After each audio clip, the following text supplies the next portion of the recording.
we got the situation. We just discovered that the parts that you're making, we sent you the model and the drawing, but there's this one hole where we modeled it at one size and we put the rev size different on the drawing. So they don't match each other. It's our mistake. We really need to know what size you made that hole.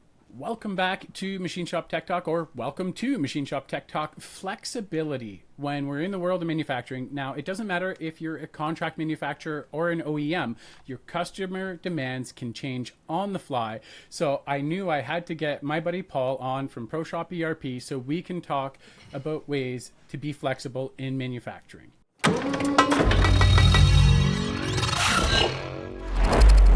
Paul, thank you so much for being here, man. I can't wait. I know we were chatting a little bit before this. I know you got some great stories for us. But before we dig into all the ways that you help machine shops be more flexible, let's give that 60-second high-level view for those that might not yet be familiar with you. So I got into the industry when I started a machine shop right out of college with a bunch of college buddies. We worked on race cars, Formula SAE cars specifically, just loved manufacturing, loved machining, and decided to start that shop. So had that shop for about 17 years. Eventually we sold it about 10 years ago now. But during the majority of the years we had our shop, after we couldn't find any software to help run the shop with that we thought was worth buying, we decided to build some software for ourselves. Ultimately, other companies started seeing it and asking us about it. And we decided to sell what we then called ProShop, the software, to some customers, some machine shop customers, first of all. They loved it, and the rest is history. We started ProShop, the software company, about 8 years ago, and we've been having a great time ever since. Yeah, and I know you've got you share that love for continuous improvement kind of like I do, but let's look at scheduling, right? Now, I've seen it in both worlds when I'm working in OEM or when I'm working in contract. You know, you get a customer, either I need to deliver, they put a stock order in for my OEM products, and it's like, oh man, I got to ship 10,000 extra units of this. What the hell am I supposed to do? I already have my production plan in place. Same thing in the contract world. You have someone rush in like, man, I need this in a panic. So this ERPs I would just throw it out the window. I'd go to my Excel spreadsheet or my pen and paper on the whiteboard, something. I wasn't able to leverage ERP. So how does ProShop support in a situation like that? As I alluded to, ProShop was designed in our own company over the course of about 17 years with, our ultimately 75 employees using it all day, every day, giving feedback to us, the leadership, directly feedback to our developer, saying, hey, we just had a customer, ask for a date pull-in of a week, and we need to be able to make that easy for our team, right? So we had a really vested interest in coming up with solutions that worked for our company. And the way we thought, sort of the way our minds work, was not just, a Band-Aid or something that's quick and easy. We were like, what is a really solid solution that can work for our company? Because we were, my partners, especially Kelsey, one of the main architects of how ProShop was originally designed. He's like a in the weeds, loves everything to be perfect kind of guy. He doesn't want just to slap together solutions. So yeah, basically, we were a job shop. We did thousands of jobs per year. We ran on 3 shifts. It was a very dynamic situation, as anyone that runs a job shop knows. Of course, OEMs can also be equally dynamic. Yeah, we just had to build things that allowed us to be super flexible. Exactly like you were saying, a scenario, a customer says, hey, I have a date pull. We built it so you can just go to the customer purchase order, the sales order, right? Change that date, assuming you don't need to go check with everyone first to make sure it's okay. So let's say you do that and they're like, yeah, I think we can put it together. Change that date. It immediately updates all of the dates on the work order. Since everything's digital, we don't print paper travelers. That immediately shows up on the work order. It immediately shows up, when every operation needs to be completed, changes color codes on different dashboards and work centers. It's like, oh, this one's now red. Or if we pull that one in, it's going to make this other job late, And we could have simulated that before we confirmed it, of course. You could just go in and say, hey, what does this look like? Before you confirm with the customer, yes, we can do it. Or yes, we can, but we're going to charge you a $300 expedite fee because we're going to have to shorten that lead time on plating by paying an expedite fee. Or maybe we don't have to do it on your job, but we're going to have to pay an expedite fee for another customer because of your pull-in. Now, you don't tell them that. You just say Yeah. it's going to be a fee. But if the reality is that job getting pulled in affects other things, your customer should be covering that because you originally agreed on a different date. Well, and I like just how you can do the simulation where you can pre-plan it in your software, and then it updates the whole dashboard, and it starts to color code it like you said. Yeah, and then the other scenario, which is super common, is a customer calling up and saying, hey, I got this hot order. I need to know, before I even send it to you, can you hit this 2-week lead time or 3, whatever it is? And you can throw what we call a phantom job right into that schedule and see how that impacts your existing schedule to see if you can pull that off. That's something I really like too, because I worked in shops where they'd just be like, oh yeah, we'll do it. And then it's like suddenly, oh yeah, by the way, guys, you're working 20 hours today and you're working 20 hours tomorrow and you're working 20 hours the next day because I just made a crazy promise and I don't think we can hit it without the overtime, right? But now you might still choose to get your guys to work some longer hours, but you have that ability to put the phantom job in, which gives you that ability to respond right away. Yeah, and going into it with more intentionality, I think ultimately is super important. If you're always sort of throwing your team under the bus and saying, yep, you know what, you're going to have to work the weekend in order to get this job out because I made this crazy promise, that's not sustainable. So just from a good business practice perspective, I would not advise trying to do that all the time. No, there's a reason I don't work at these shops anymore, Paul. Let's be clear. Yeah, you bet. But I like the responsiveness that your software makes possible, right? Without putting a big burden on the team that's doing it, because your software does all of the calculations, all the everything else. Yeah. So when we're looking at the responsiveness, another thing that comes to mind is something that would happen in manufacturing. Again, OEM or contract or job shop, whatever you want to call it, didn't really matter. Machine shops, period. Is you get a rev change from a customer.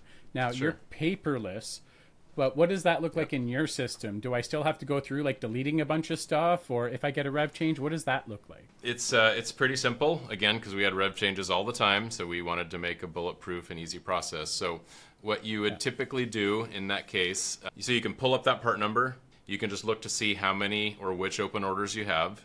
If it's only if they just send you a new PO and saying, here's a PO, it's now rolled from Rev A to Rev B, here's the new drawing and model. You're like, okay, I just got this one order to deal with. You can just go to the purchase order directly.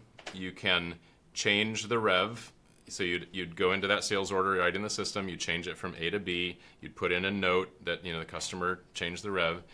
And what that does is it triggers an automatic archiving of the Rev A drawing, which is linked into the part level and the work order level. It automatically archives it, moves it from the active drawing folder into an archive folder with a time, date, user stamp. So we know exactly who archived it, what date and time they archived it.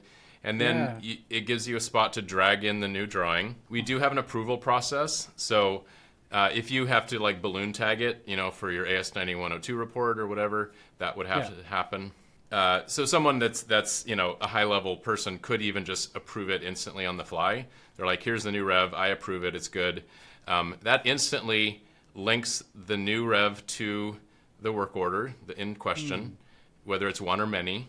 Anyone that's on that work order, when they go to click into that work order again, it will pop up a notice and says this drawing the revision of this drawing and a model has changed since you last looked at this work order.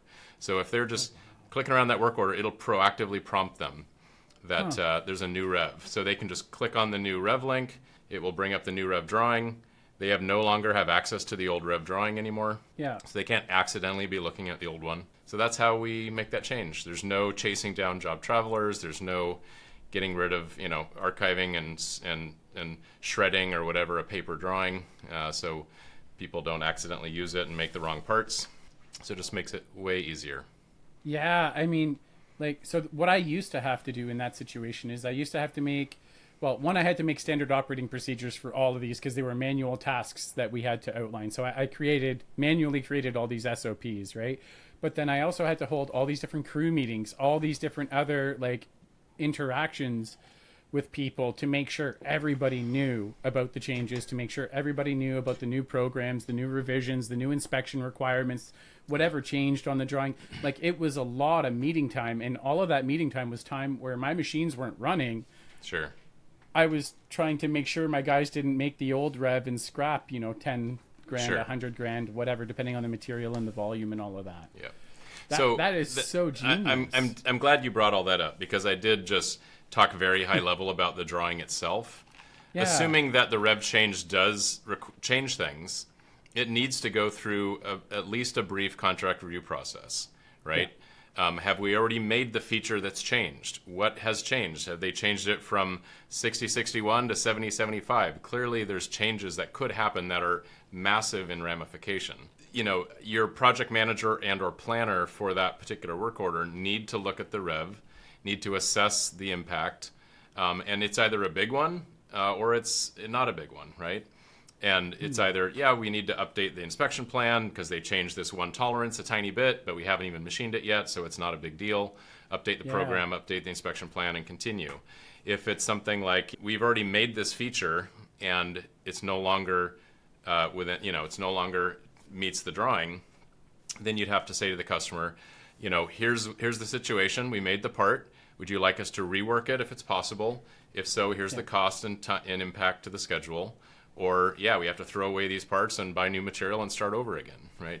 So any of those eventualities could happen. Yeah. But again, having it all be digital and having everyone see the latest information just makes that so much faster and highly visible.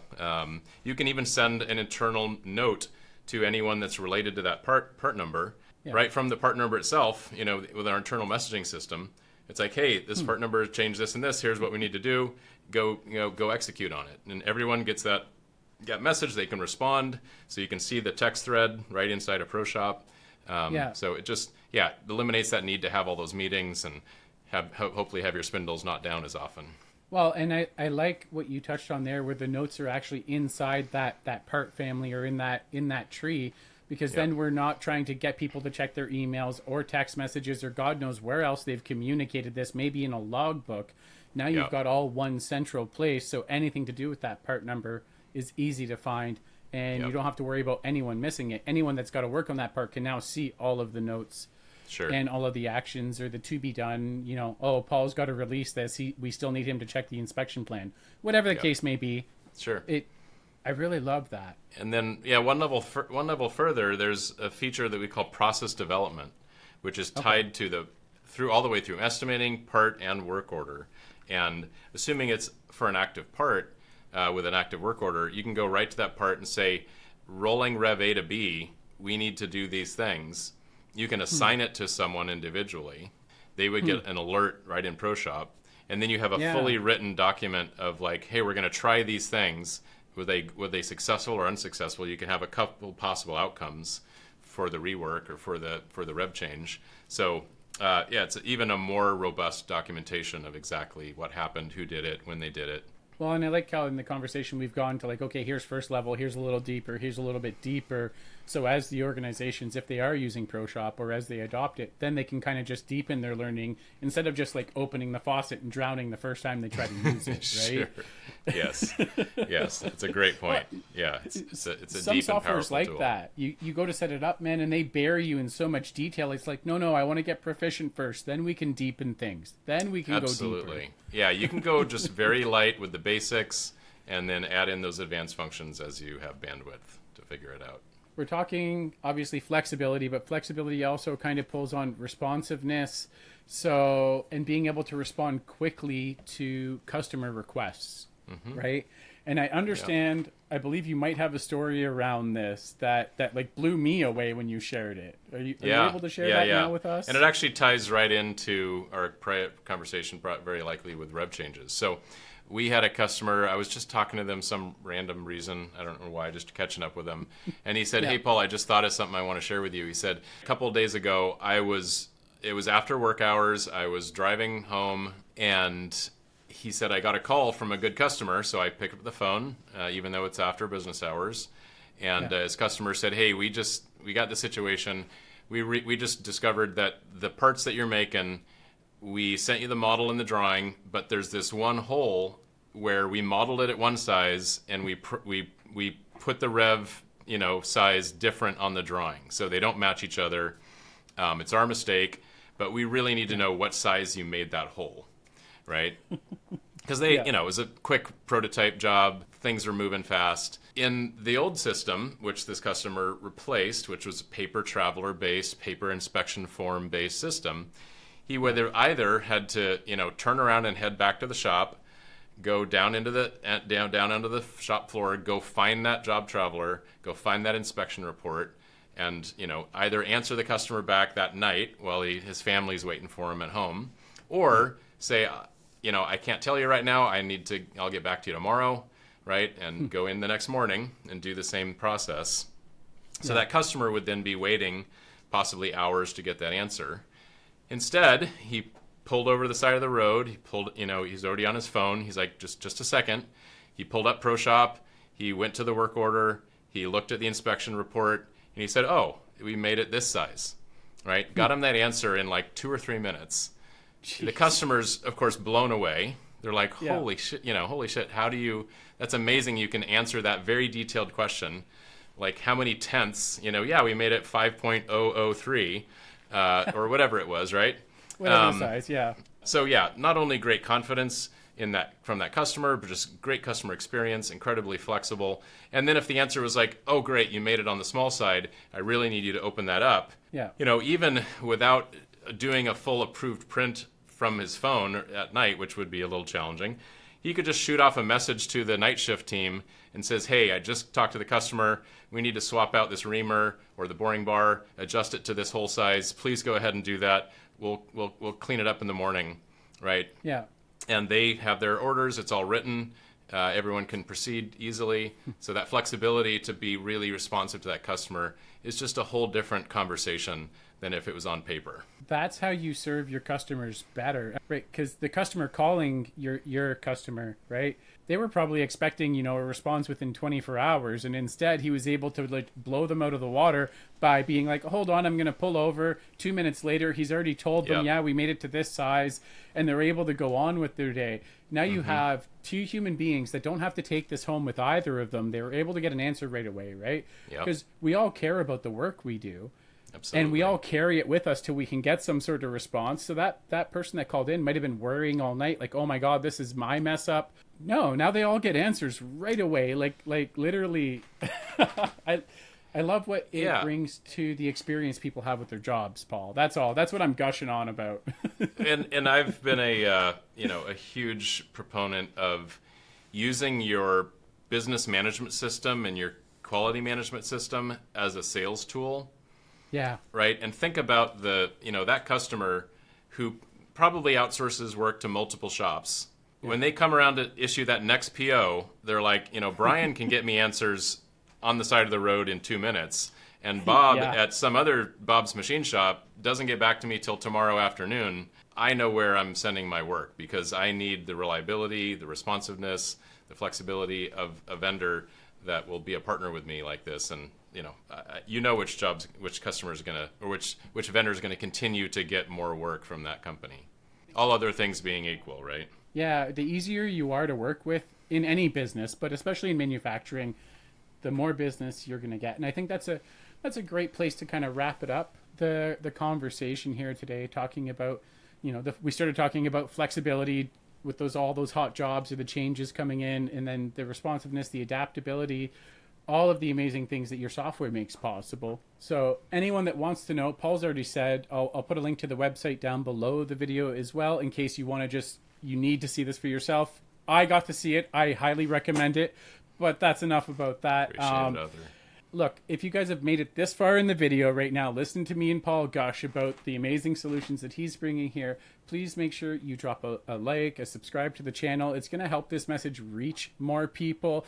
Maybe drop down a comment below. If you're a current ProShop customer, I know you have a very strong fan base, Paul. I know they rave about you. Anytime you meet a ProShop customer, they're like, "Oh my God." We are lucky that way. Yeah. Yeah. So thank you, Paul, for being here with me today. Oh, thank you, Arthur. I appreciate everything you do for the metalworking industry. They are the heroes of our economy, I call it. Yeah. Out there making all the things that make the whole world possible. Because we wouldn't even be having this video call if it weren't for machinists. So. God, no. We never would have met, man. We never would have met. So we can all thank a machinist for that. Yeah, I love that. So everyone out there, thank you, machinist, and to my machining friends out there, keep your spindles turning and earning.